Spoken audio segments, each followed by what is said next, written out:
Right ఇక bulletin లో details చూద్దాం. డిప్యూటీ సీఎం పవన్ కళ్యాణ్ విశాఖకు చేరుకున్నారు. సాయంత్రం 4:15 మోదీకి పవన్ స్వాగతం పలకనున్నారు. ఇక సాయంత్రం 4:45 మోదీతో కలిసి చంద్రబాబు పవన్ కళ్యాణ్ రోడ్ షోలో పాల్గొంటారు. అనంతరం బహిరంగ సభలో డిప్యూటీ సీఎం పాల్గొంటారు. రాత్రి 7:25 తిరిగి గన్నవరం వెళ్లనున్నారు పవన్ కళ్యాణ్.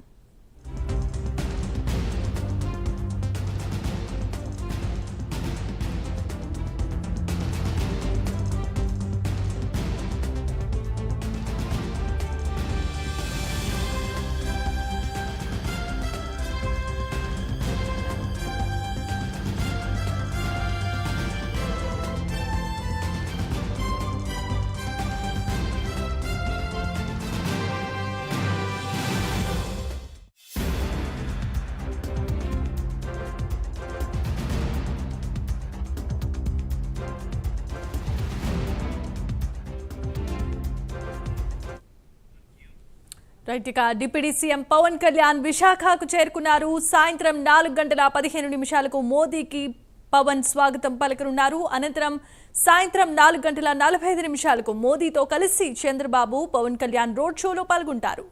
ఇక బహిరంగ సభలో డిప్యూటీ సీఎం పాల్గొనబోతున్నారు. రాత్రి 7:25 గన్నవరం తిరిగి ప్రయాణమవుతారు డిప్యూటీ సీఎం. ఇదే అంశానికి సంబంధించిన మరిన్ని అప్డేట్స్ ను మా కరెస్పాండెంట్ శ్రీరామ్మూర్తి లైవ్ ద్వారా అందిస్తారు. శ్రీరామ్మూర్తి. జమీమా, మరి ఒక 2 గంటల్లో విశాఖపట్నంలో జనసంద్రం కాబోతుంది. నరేంద్ర మోడీ బహిరంగ సభ ప్రారంభం కాబోతుంది. కూటమి ప్రభుత్వం ఏర్పడిన తర్వాత మొదటిసారిగా ఆంధ్రప్రదేశ్కి వస్తున్న నరేంద్ర మోడీకి ఘన స్వాగతం పలకడానికి రాష్ట్ర ప్రభుత్వం కూటమి ప్రభుత్వం తరఫున ఇక్కడ ప్రతిష్టాత్మకంగా ఏర్పాట్లు చేశారు. కూటమి ముఖ్య నాయకులందరూ కూడా ఈ ఏర్పాట్లో నిమగ్నమై పూర్తి చేశారు. అయితే ఇప్పటికే డిప్యూటీ సీఎం జనసేన అధినేత పవన్ కళ్యాణ్ విశాఖపట్నం చేరుకున్నారు. ఇప్పుడు నోవాటెల్లో బస్ చేశారు. అయితే మరి కాసేపట్లో ఏపీ సీఎం చంద్రబాబు నాయుడు విశాఖపట్నం రాబోతున్నారు. విశాఖపట్నం చంద్రబాబు వచ్చిన తర్వాత ఓ పక్కవైపు పవన్ కళ్యాణ్ చంద్రబాబు కలిసి 4:15 ఎన్ఐసి దాకా రానున్న ప్రధానమంత్రి నరేంద్ర మోడీకి ఘన స్వాగతం పలకనున్నారు. వెంట తీసుకుని ఇక్కడ వేదిక దగ్గరికి రాబోతున్నారు. అయితే 4:15 తర్వాత ఇక్కడికి రావడానికి ఒక 15 నుంచి 20 నిమిషాలు పట్టే అవకాశం ఉంది. 4:45 కల్లా ఇక్కడ భారీగా ర్యాలీ ప్రారంభమవుతుందని చెప్పేసి ఇప్పుడు నిర్వాహకులు చెప్తున్న పరిస్థితి. ఇప్పటికే పెద్ద సంఖ్యలో ఇక్కడికి జనం వస్తున్నారు.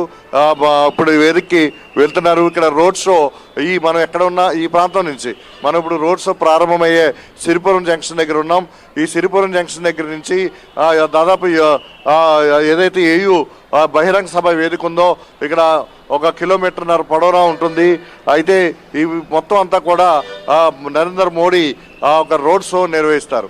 ఈ రోడ్ షోకి ప్రత్యేకమైన వాహనం మీద నరేంద్ర మోడీ మధ్యలో ఉంటే ఒకవైపు సీఎం చంద్రబాబు నాయుడు, మరోవైపు డిప్యూటీ సీఎం పవన్ కళ్యాణ్ ఉండి కూటమి తరపున కృతజ్ఞతలు తెలుపుతూ, అంటే రాష్ట్రానికి ఈరోజు వర్చువల్గా నరేంద్ర మోడీ 2 లక్షల కోట్ల రూపాయలు విలువైన ప్రాజెక్టులు, అంటే ఇటు రైల్వే, ఔషధ పరిశ్రమలు, ఇతర అభివృద్ధి పనులకి సంబంధించి పనులు జరగనున్నాయి. ప్రారంభోత్సవాలు జరగనున్నాయి. కొన్ని శంకుస్థాపనలు కూడా చేయనున్నారు. 2 లక్షల కోట్ల రూపాయలు తోటి చేసే నేపథ్యంలో కూటమి ప్రభుత్వం తరపున కృతజ్ఞతలు తెలపడానికి నరేంద్ర మోడీకి కూటమి ప్రభుత్వం భారీగా ఇక్కడ స్వాగతం పలుకుతుంది. గత 3 రోజులుగా 4 రోజులుగా కూడా ఈ ఏర్పాట్లో రాష్ట్ర మంత్రులు అలాగే కూటమి నాయకులు కూడా నిమగ్నమై పూర్తి చేశారు. మరి కాసేపట్లో చంద్రబాబు నాయుడు ఇక్కడికి విశాఖకి ఎయిర్పోర్ట్కి చేరుకుంటున్నారు.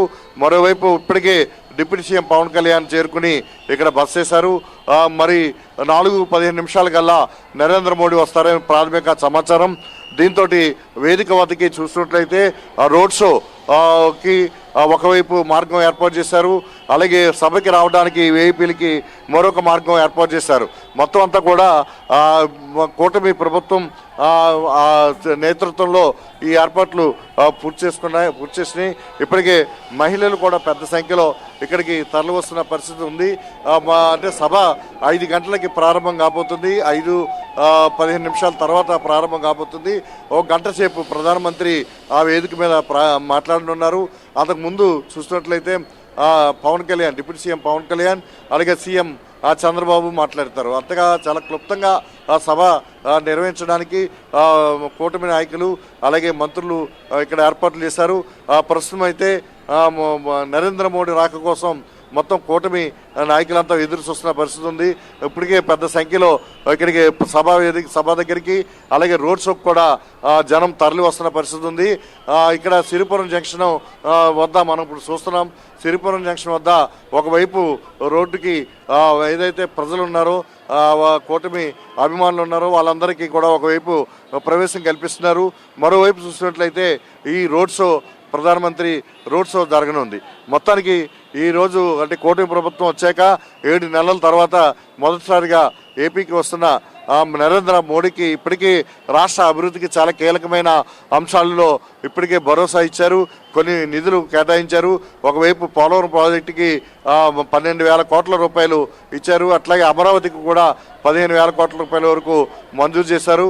అదే కాకుండా గ్రామీణాభివృద్ధికి సంబంధించి నిధులు డిప్యూటీ సీఎం పవన్ కళ్యాణ్ విజ్ఞప్తి మేరకు అలాగే గ్రామీణ ఉపాధి హామీ పథకంలో ఇప్పటికే 9,000 కోట్ల రూపాయలు రిలీజ్ అయినాయి. ఇట్లా వివిధ దశల్లో చూసినట్లయితే రాష్ట్ర అభివృద్ధికి అనేక పథకాలు అమలుకు మోడీ భరోసా ఇస్తున్నారు. ఈ నేపథ్యంలో ఇప్పుడు ఈ సభ ద్వారా మరిన్ని కార్యక్రమాలు మరిన్ని అభివృద్ధి పథకాలు కోరడానికి ముఖ్యమంత్రి ఒకవైపు డిప్యూటీ సీఎం ఒకవైపు సిద్ధమవుతున్నట్టుగా తెలుస్తుంది.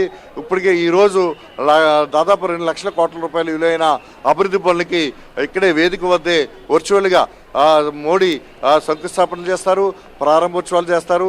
అలాగే మరికొన్ని పథకాలకి కూడా హామీ ఇచ్చే అవకాశం కూడా ఉందని చెప్పి కూటమి నాయకులు భావిస్తున్న పరిస్థితుంది. ఏదైనా మోడీ కోసం మోడీకి ఘన స్వాగతం పలకడానికి విశాఖ సాగర్ తీరమంతా సన్నద్ధమైంది. పూర్తి స్థాయిలో ఏర్పాట్లు పూర్తయి బందోబస్తు కూడా చాలా పకడ్బందీగా ఏర్పాటు చేస్తారు. ఇప్పుడే ఎస్పీజీ పూర్తి స్థాయిలో తనిఖీలు నిర్వహించి పూర్తిగా సభని కంట్రోల్లోకి తీసుకుంది. వేదికను పూర్తిగా కంట్రోల్లోకి తీసుకుంది. సభ బయట అలాగే సభ లోపల రోడ్ షో అన్నీ కలిపితే దాదాపు 6,000కు పైగా పోలీస్ సిబ్బంది అడుగడుగునా కూడా గట్టి నిఘాలో బందోబస్తుని ఏర్పాటు చేసిన పరిస్థితి ఉంది.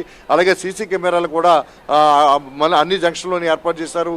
ఎక్కడ కూడా డ్రోన్ లాంటివి ఎగరకుండా కూడా ఆదేశాలు ఇచ్చారు, ఆజ్ఞలు జారీ చేశారు. మోడీ వచ్చే సమయానికి విశాఖపట్నంలో దాదాపు 17 రూట్ల మార్గాలు అన్నట్లు కూడా ట్రాఫిక్ని మళ్లిస్తారు. కేవలం మోడీ రాక కోసం మాత్రమే ప్రధాన రోడ్లన్నీ కూడా ఉంచడానికి ట్రాఫిక్ పోలీస్ కూడా ఇక్కడ ఏర్పాట్లు చేసింది. మొత్తానికి చూసినట్లయితే నరేంద్ర మోడీ ఇక్కడ సభ రోడ్ షో గ్రాండ్ సక్సెస్ చేయడానికి ఇది ఒక ప్రత్యేక ఆకర్షణీయంగా నిలవడానికి ఇక్కడ ఏర్పాట్లు చేశారు. సభ మాత్రం 5:45 నిమిషాలకి 5:30 తర్వాత ప్రారంభమవుతుందని ఇక్కడ కూటమి నాయకులు చెప్తున్న పరిస్థితి ఉంది. Jemimah. Right, thanks for the updates and details Sriramurthy. Right, ఇక విశాఖ ఎయిర్పోర్ట్ లో డిప్యూటీ సీఎం పవన్ కళ్యాణ్ కు ఘన స్వాగతం లభించింది. విమానాశ్రయం చేరుకున్న